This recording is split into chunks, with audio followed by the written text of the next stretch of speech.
Hi అండి. నమస్తే. నేను మీ Lakshmi. Welcome back to our channel. ఈరోజు మనం వాంగీబాత్ చేయబోతున్నామండి. చాలా టేస్టీగా ఉంటుంది. సింపుల్గా కూడా చేసుకోవచ్చు. మార్నింగ్ మనకి ఏదో ఒకటి చేసుకోవాలనుకుంటూ ఉంటాం కదా, బాక్స్కి ఏం చేయాలా, ఏం చేస్తే బాగుంటుందని. అలాంటప్పుడు ఇలా వాంగీబాత్ చేసి పంపించండి. పిల్లల నుంచి పెద్దల వరకు ఇష్టంగా తింటారు. సింపుల్గా చేసుకున్న టేస్ట్ సూపర్గా ఉంటుంది. ఇప్పుడు ఇది ఎలా చేయాలో తయారు విధానం చూద్దాం రండి.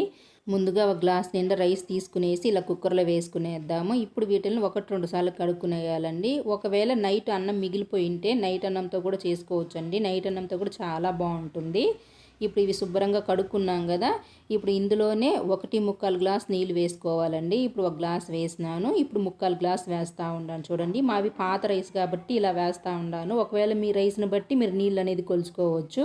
ఇప్పుడు ఇందులోనే కొద్దిగా ఉప్పు వేసుకునేసి కుక్కర్కి మూత పెట్టి ఇలా ఒక 5 నిమిషాలు పక్కన పెట్టుకునేసి ఈ లోపల మనం మసాలా ప్రిపేర్ చేసుకునేద్దాం. స్టవ్ మీద ఇలాంటి బాండ్లు పెట్టుకునేసి ఇందులో ఒక 1/2 టీ స్పూను నువ్వులు, 1 స్పూను ధనియాలు, 1 స్పూను జీలకర్ర, ఒక 1/2 టీ స్పూను మిరియాలు వేసుకునేసి, అలానే ఒక 3 యాలకులు, ఒక 3-4 లవంగాలు, కొద్దిగా చెక్క వేసుకునేసి ఇందులోనే ఒక బిర్యానీ ఆకు కూడా వేసుకునేద్దాము. ఇప్పుడు ఈ మసాలాలంతా మంట లో ఫ్లేమ్లో పెట్టుకునేసి ఫ్రై చేసుకోవాలి. మనకి లో ఫ్లేమ్లోనే బాగా ఫ్రై అవ్వాలండి. ఇలా ఒక 5 నిమిషాలు ఫ్రై చేసుకున్నామంటే మనకి ఇవి కలర్ కూడా చేంజ్ అయిపోతాయి. చూడండి, చూసారు కదా. ఇప్పుడు మనం స్టవ్ ఆఫ్ చేసుకునేసి వీటిని ఒక ప్లేట్లో వేసుకునేద్దాము. ఇలా ఏగిపోతే సరిపోతుంది.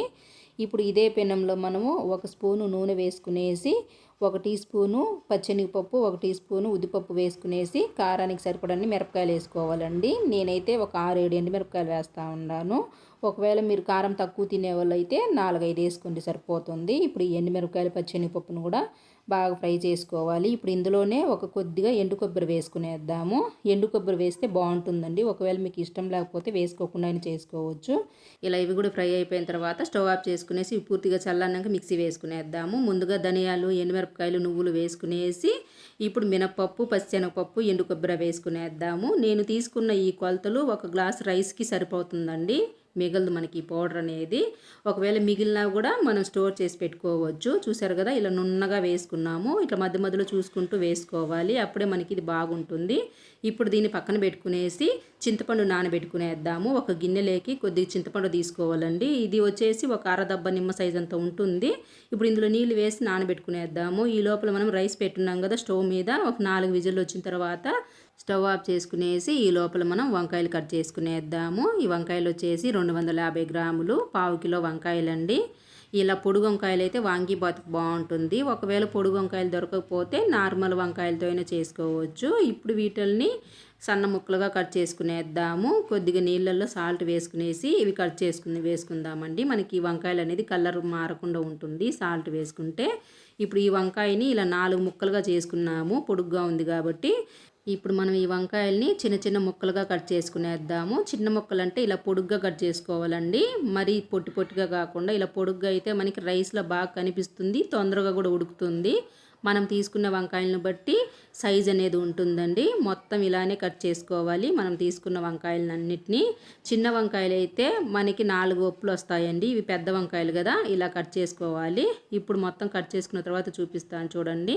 ఇలా సాల్ట్ వాటర్లోనే పెట్టుకునేద్దాము. ఇప్పుడు మనం స్టవ్ మీద బాండ్లు పెట్టుకునేసి ఇందులో ఒక 4 స్పూన్లు ఆయిల్ వేసుకునేద్దాము. ఆయిల్ హీటెక్కిన తర్వాత 1/2 టీ స్పూన్ ఆవాలు, 1/2 టీ స్పూన్ జీలకర్ర, 1.5 స్పూన్ పల్లీలు, 1 స్పూన్ పచ్చెనగపప్పు, 1 స్పూన్ ఉద్దిపప్పు వేసుకునేసి వీటిల్ని దోరగా ఫ్రై చేసుకోవాలండి. మంట అనేది మీడియంగా పెట్టుకునేసి ఇవి ఫ్రై చేసుకోవాలి.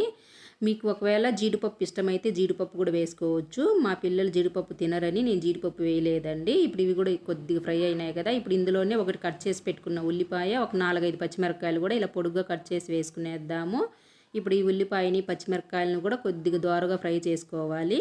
మనకి ఉల్లిపాయ అనేది కొద్దిగా కలర్ చేంజ్ అయ్యి పచ్చివాసన పోతే సరిపోతుందండి. ఇప్పుడు ఇందులోనే 2 రెమ్మల కరివేపాకు కూడా ఇలా తుంచి వేసుకునేసి కరివేపాకును కూడా ఒకసారి ఇట్లా బాగా కలుపుకోవాలి. ఇప్పుడు ఇందులో ఫ్రెష్గా నూరిన అల్లం వెల్లుల్లి పేస్ట్ 1 స్పూన్ వేసుకునేద్దాము. ఇలా ఫ్రెష్గా నూరింది అయితే బాగుంటుంది. ఇప్పుడు ఈ అల్లం వెల్లుల్లి పేస్ట్ కూడా బాగా కలిసిపోయేలాగా మసాలాకి ఇట్లా కలుపుకోవాలి. ఇట్లా బాగా ఏగిపోయింది కదా, ఇప్పుడు ఇందులో మనము రుచికి సరిపడంత ఉప్పు వేసుకునేద్దాము. అలానే ఒక చిటికెడు పసుపు వేసుకునేసి ఇప్పుడు ఉప్పు పసుపు ఒకసారి ఇట్లా కలుపుకోవాలి. ఇవి మొత్తం ఇట్లా కలిసిపోయిన తర్వాత ఇప్పుడు ఇందులో మనము కట్ చేసి పెట్టుకున్నాం కదా వంకాయల్ని, మొత్తం వంకాయలనంతా వేసుకోవాలండి. మనం వంకాయలు కట్ చేసేప్పుడు సాల్ట్ వాటర్లో వేసుకునేస్తే వంకాయ అనేది కలర్ చేంజ్ అవ్వకుండా ఇదే మాదిరిగా ఉంటుందండి. చూసారు కదా, వంకాయలు కూడా కలర్ చేంజ్ అవ్వలేదు. ఇప్పుడు ఇట్లా ఒకసారి కలుపుకున్నాక మూత పెట్టి ఒక 5 నిమిషాలు దీన్ని ఉడకనిద్దాము. 5 నిమిషాల తర్వాత మూత తీసి చూద్దామండి. వంకాయ కొంచెం మగ్గింది కదా, ఇలా ఒకసారి కలుపుకునేసి ఇప్పుడు మనం చింతపండు నానబెట్టుకున్నాం కదా, అందులోంచి రసం తీసుకుందామండి. మనకి చింతపండు రసం అనేది ఇలా నేను కొద్దిగా తీసుకున్నాను. ఒక చిన్న అరకప్పు ఉంటుంది, మొత్తం వేసుకుంటా ఉన్నానండి. చింతపండు రసం అనేది ఇలా చిక్కగా ఉంటే బాగుంటుంది. ఒకవేళ పలచగా ఉంటే ఇంకొద్దిగా వేసుకోండి. ఇలా చింతపండు రసం కూడా వేసుకున్నాక ఇప్పుడు మూత పెట్టి ఇంకొక 2-3 నిమిషాలు చింతపండు రసాన్ని ఉడకనిద్దాము. 3 నిమిషాల తర్వాత మూత తీసి ఒకసారి కలుపుకునేసి ఇప్పుడు ఇందులో మనం పొడి చేసి పెట్టుకున్నాం కదా పౌడరు, అది వేసుకోవాలండి. కొద్దిగా చూసి వేసుకునేద్దాము. ముందు కొద్దిగా వేసుకునేసి కలుపుకునేసి మళ్ళీ తర్వాత కొద్దిగా వేసుకోవచ్చండి. ఇలా చూసుకుంటూ వేసుకునేస్తే మనకే బాగుంటుంది. ఇలా కొద్దిగా పొడి వేసినప్పుడు కొద్దిగా అన్నం పడుతుంది. ఫస్ట్ టైం చేసేవాళ్ళు కూడా ఈజీగా చేసుకోవచ్చండి ఇలా చేసుకున్నారంటే. నేనైతే ప్రిపేర్ చేసుకున్న పొడి అంతా వేసుకున్నాను, నాకు కరెక్ట్గా సరిపోయింది. ఇలా పొడి మొత్తం కలిసిపోయిన తర్వాత ఇప్పుడు ఇందులో మనము రైస్ వేసుకునేసి కలుపుకునేద్దాము. ఇలా నేను చూపించినట్టుగా పొడి చూసుకుంటూ వేసుకుంటే ఫస్ట్ టైం చేసేవాళ్ళు కూడా ఈజీగా చేసుకోవచ్చండి. మనకి కొలతలు అనేది ఒక్కొక్కసారి ఎక్కువ తక్కువ అవుతాయి కదా పొడి, అలాంటప్పుడు ఇట్లా చేసుకున్నామంటే పొడి తీసి పెట్టుకున్నా కూడా ఏం కాదు, ఇంకొకసారి వేసుకోవచ్చు. ఇప్పుడు మొత్తం అన్నం అంతా ఇలా కలుపుకున్నాం కదా, ఇప్పుడు ఇందులో కొద్దిగా కొత్తిమీర వేసుకునేస్తే మనకి వాంగీబాత్ అనేది రెడీ అయిపోయింది. ఇలా ఒకసారి మీరు కూడా చేసుకొని తిని చూడండి, సూపర్గా ఉంటుంది. నోరు ఎప్పుడన్నా సప్పగా ఉన్నప్పుడు వాంగీబాత్ చేసుకొని తిన్నామంటే నోటికి ఇష్టంగా ఉంటుందండి. ఈ వాంగీబాత్ అనేది పుల్లగా కారంగా. ఒకసారి ట్రై చేసి చూడండి మీరు.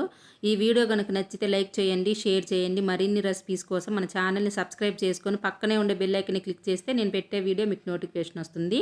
ఈ వాంగీబాత్ రెసిపీ మీకు ఎలా అనిపించిందో కింద కామెంట్లో ఖచ్చితంగా షేర్ చేయండి.